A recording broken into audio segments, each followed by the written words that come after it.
Ay sus day, nani ka dry o kadamage ang buhok sa piling gwapa oy.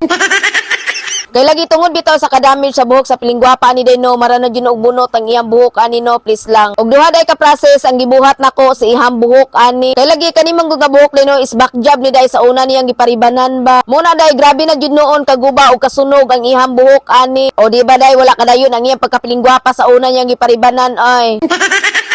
Muna gigamitan ako siya shampoo day no nga mukalma ang ihang buhok. O katulo po na ako gisampuhan ang ihang buhok ani. Muna pagkabasa siyang buhok day no inana na jud karabirais ang ihang buhok. Ay sus kumbaga day ba day grabe na jud kalata ang buhok sa piling gwapa ba. Muna paminaw na ko ani buhok ka day no day isang bikil bitaw ani day no ay upaw oy.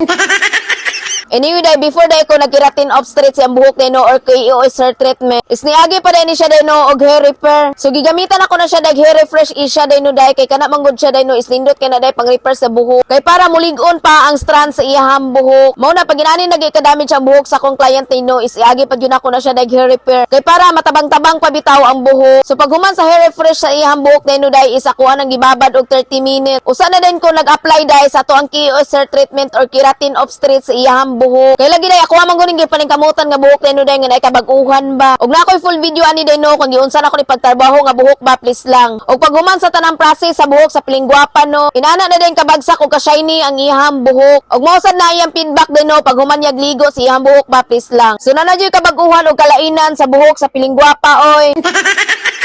Og mao ra day to no, bye mo oy.